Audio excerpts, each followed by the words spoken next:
بسم اللہ الرحمن الرحیم۔ السلام علیکم، میں ہوں شہجی اللہ فراست۔ آپ دیکھ رہے ہیں نیشنل اور انٹرنیشنل نیوز پر مشتمل 4 ٹی وی کا خصوصی خبرنامہ دنیا بھر سے، یعنی خبریں آپ کی نظر سے۔ غزہ کے رفح میں ایک بھیانک صورتحال پیدا ہو سکتی ہے۔ وہاں پر ہزاروں لوگ ایسے جمع ہیں جو دوسرے مقامات سے حملوں سے بچ کر جمع ہوئے ہیں، اور وہاں پر اسرائیل ایک آپریشن شروع کر چکا ہے۔ اس سے بہت بڑی تباہی آ سکتی ہے۔ اس خبر کے تمام پہلوؤں کی بات کریں گے۔ سب سے پہلے ہیڈ لائنز۔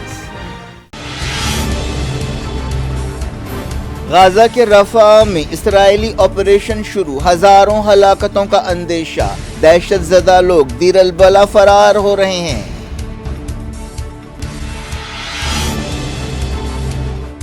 رفح آپریشن پر امریکہ، سعودی عرب اور دوسروں نے کیا فکر مندی کا اظہار، کہا سنگین نتیجے نکلیں گے۔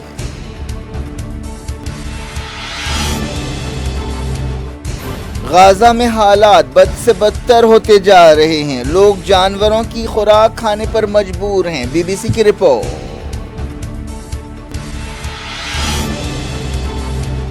دمشق میں اسرائیل کے حملے، سیرین ایئر ڈیفنس نے زیادہ تر میزائلز کو مار گرایا۔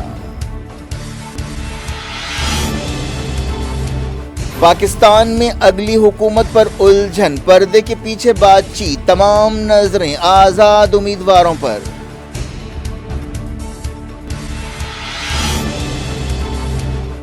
سیاستداں سمجھداری کا مظاہرہ کریں، آرمی چیف عاصم منیر کا خطاب، کامیاب الیکشنز پر عوام کو مبارکباد۔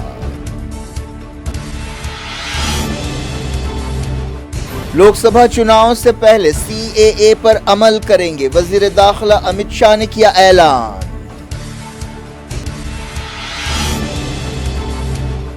عام آدمی پارٹی پنجاب میں اکیلے لڑے گی، کیجریوال نے کیا اعلان، کانگریس اور انڈیا اتحاد کو دھکا۔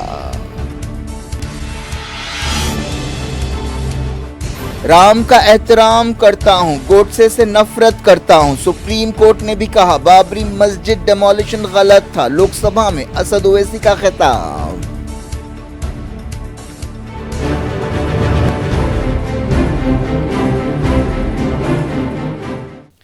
ہیڈ لائنز آپ نے دیکھی، اب خبروں کی تفصیل کی طرف آپ کو لیے چلتے ہیں۔ شروعات پڑوسی ملک پاکستان سے۔ پاکستان میں الیکشنز کے بعد ایک غیر یقینی پائی جاتی ہے اور لوگوں میں الجھن اور فرسٹریشن دیکھا جا رہا ہے۔ اب تک یہ بات صاف نہیں ہوئی ہے کہ اگلی حکومت کی شکل و صورت کیا ہوگی۔ الیکشن میں سب سے زیادہ سیٹیں آزاد امیدواروں نے حاصل کی ہیں، ان میں زیادہ تر کا تعلق سابق وزیر اعظم عمران خان کی Tehreek Insaf party P T I سے ہے، لیکن داخلی جمہوریت نہ ہونے کے الزام میں عمران خان کی پارٹی کی مسلمہ حیثیت ختم کر دی گئی تھی، اور آزاد امیدواروں کی حیثیت سے پی ٹی آئی کے لوگوں نے حصہ لیا تھا۔ نیشنل اسمبلی کی تقریباً 100 سیٹوں پر آزاد امیدواروں نے کامیابی حاصل کی ہے، ان میں سے زیادہ تر کا تعلق پی ٹی آئی سے ہے، جبکہ کچھ واقعی آزاد امیدوار ہیں۔ اب تک کی خبروں کے مطابق سابق وزیر اعظم نواز شریف کی مسلم لیگ نون نے 73 اور آصف علی زرداری کی پیپلز پارٹی نے 54 سیٹوں پر کامیابی حاصل کی ہے۔ ابھی نتیجے آ رہے ہیں۔ کراچی میں اردو بولنے والوں کی نمائندگی کرنے والے ایم کیو ایم نے 17 سیٹیں حاصل کی ہیں۔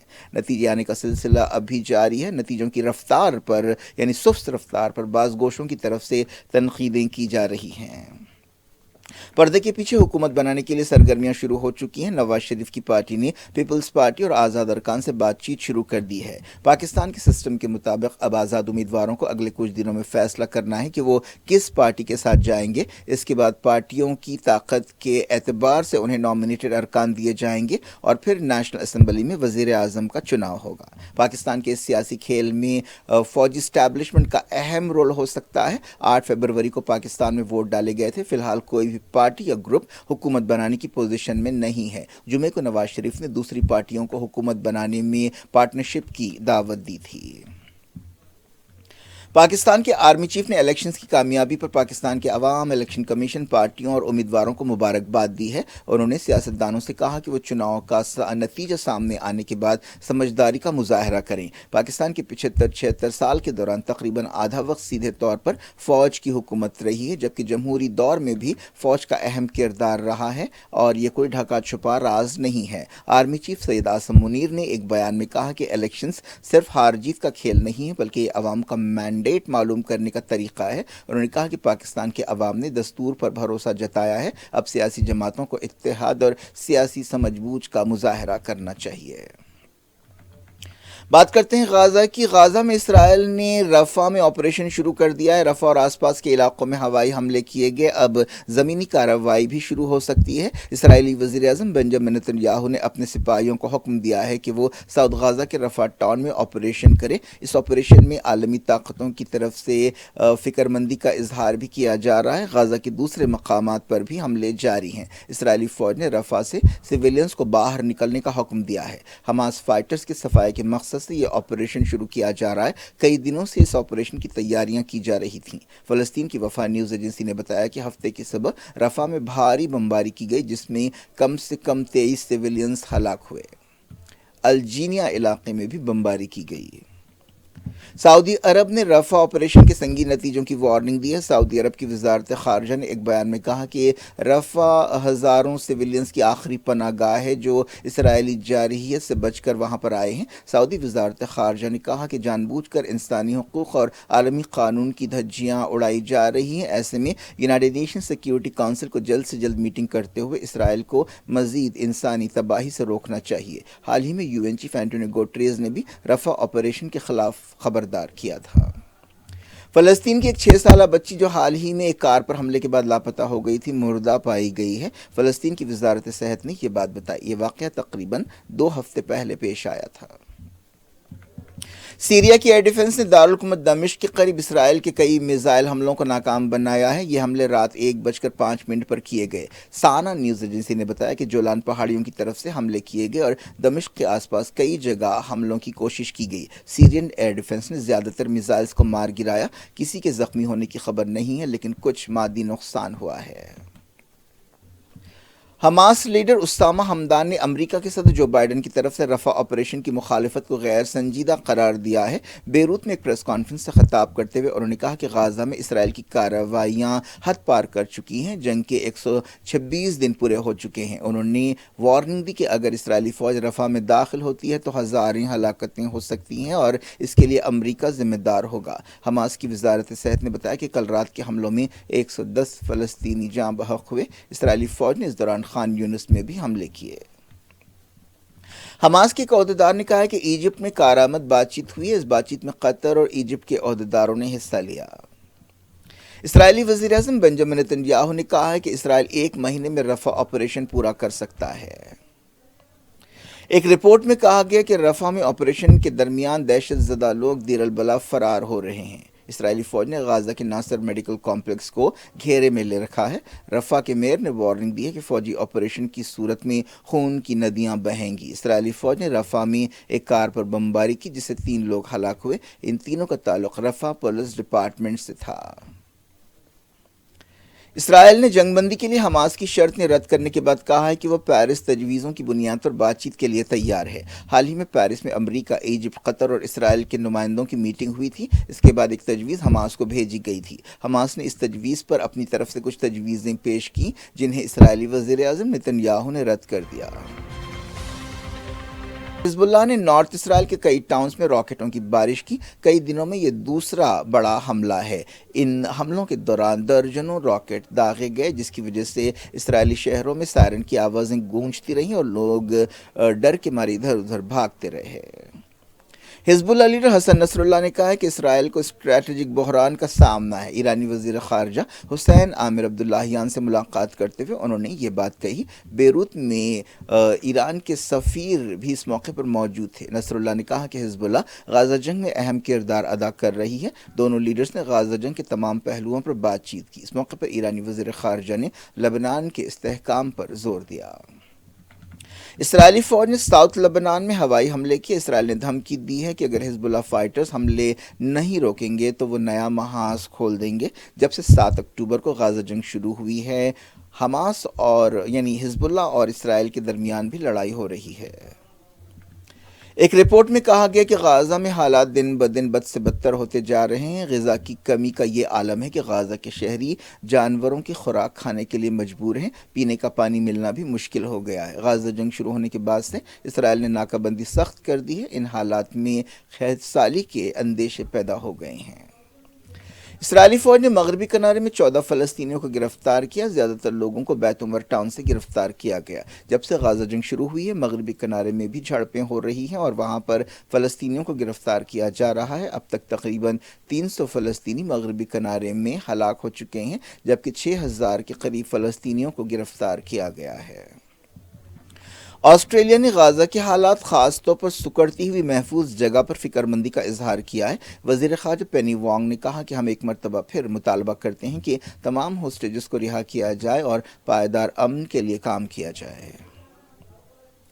کینیڈا نے رفح میں اسرائیل کے آپریشن کے تعلق سے فکر مندی کا اظہار کیا ہے. کینیڈا کے وزیر خارجہ نے وارننگ دی ہے کہ بے قصور لوگوں پر اس کے تباہ کن اثرات پڑیں گے. لوٹتے ہیں انڈیا. مرکزی وزیر داخلہ امت شاہ نے کہا ہے کہ بی جے پی آنے والے لوک سبھا الیکشنز میں 370 سیٹیں حاصل کرے گی اور این ڈی اے کو 400 سیٹیں ملیں گی. امت شاہ نے کہا کہ لوک سبھا الیکشنز کے بارے میں کوئی سسپنس نہیں ہے اور کانگریس اور اپوزیشن جماعتوں کو بھی اندازہ ہو گیا ہے کہ انہیں ایک بار پھر اپوزیشن بینچوں میں بیٹھنا پڑے گا. امت شاہ نے ایک گلوبل بزنس سمٹ سے خطاب کرتے ہوئے کہا کہ ہم نے آرٹیکل 370 برخاست کیا, اسی لیے ہمیں امید ہے کہ ملک کے عوام بی جے پی کو 370 سیٹیں دیں گے. امت شاہ نے اعلان کیا کہ 2024 کے الیکشن سے پہلے سی اے اے پر عمل کیا جائے گا. یہ ایک بہت بڑا اعلان ہے. حالیہ عرصے میں کئی مرکزی وزیروں نے اس طرح کے اشارے دیے تھے. دہلی کے چیف منسٹر اور عام آدمی پارٹی کنوینر اروند کیجریوال نے اعلان کیا ہے کہ ان کی پارٹی پنجاب میں اکیلے لوک سبھا الیکشن لڑے گی. یہ اعلان کانگریس اور انڈیا اتحاد کے لیے دھکا ہے. بی جے پی نے اس اعلان پر طنز کرتے ہوئے کہا کہ انڈیا اتحاد بکھر رہا ہے. عام آدمی پارٹی کے کنوینر نے کہا کہ ان کی پارٹی اگلے 10-15 دنوں میں تمام امیدواروں کا اعلان کرے گی. آپ کے اس اعلان کا مطلب یہ ہے کہ پنجاب کی تمام 13 لوک سبھا سیٹوں پر کانگریس سے اس کا مقابلہ ہو سکتا ہے. وزیر اعظم نریندر مودی 13 اور 14 فروری کو یو اے ای کا دورہ کریں گے. اس دورے کے دوران وہ ابوظہبی میں پہلے ہندو مندر کا افتتاح کریں گے. وہ یو اے ای کے صدر شیخ محمد بن زائد سے ملاقات کریں گے. یہ 2015 کے بعد سے یو اے ای میں مودی کا 15واں دورہ ہوگا. وزیر اعظم نریندر مودی نے کہا ہے کہ سدھار، بہتر کارکردگی اور تبدیلی ہمارا منتر رہا ہے. وہ لوک سبھا میں خطاب کر رہے تھے. 2024 کے لوک سبھا الیکشن سے پہلے پارلیمنٹ میں یہ ان کی آخری تقریر تھی.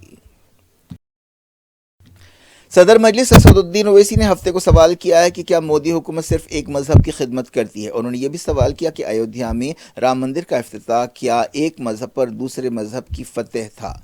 رام مندر کے افتتاح کے بارے میں بحث میں حصہ لیتے ہوئے اویسی نے لوک سبھا میں کہا کہ مسلمانوں سے بار بار کہا جاتا ہے کہ وہ وطن سے اپنی محبت کو ثابت کریں. انہوں نے 2019 کے سپریم کورٹ کے فیصلے کا حوالہ دیا اور کہا کہ اس میں کہا گیا کہ بابری مسجد کو توڑنا ایک غلط حرکت تھی. صدر مجلس نے سوال کیا کہ کیا میں بابر، جناح یا اورنگزیب کا ترجمان ہوں. انہوں نے کہا کہ میں لارڈ رام کا احترام کرتا ہوں لیکن ناتھو رام گوڈسے سے نفرت کرتا ہوں جس نے اس آدمی کو ہلاک کیا جس کے آخری الفاظ ہے رام تھے.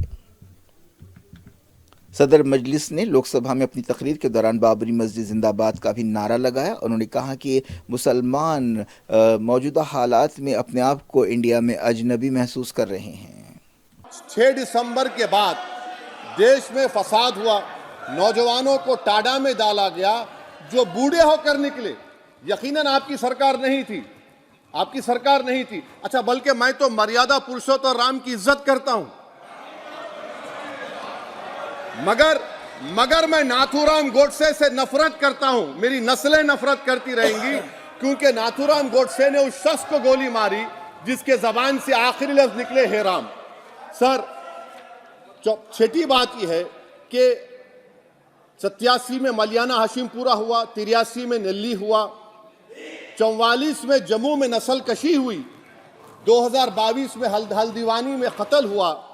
اتنے دھوکے سب سے بڑے کس کو دیے گئے؟ اسد الدین اویسی کو دیے گئے. مگر پھر بھی مجھ سے ہی کہا جاتا ہے کہ وفاداری کو تم ثابت کرو اپنی اویسی. سر، آج بھارت کے 17 کروڑ مسلمان اپنے آپ کو اجنبی اور ایلینیٹ محسوس کر رہے ہیں. میں بہت بڑی ناانصافی ہوتی ہے. سر، یہ کوئی تاریخی ناانصافی کو انصاف نہیں کیا جا رہا ہے، بلکہ انگریزی میں اسپیکر سر، کیول ایک پرشن کا جواب اویسی صاحب دے دیں کہ بابر کو وہ آکرمنکاری مانتے ہیں یا نہیں مانتے ہیں؟ پشپمترا سنگھا کو آپ کیا مانتے ہیں؟ بتاؤ، پشپمترا سنگھا کو آپ کیا مانتے ہیں؟ جموں کے وہ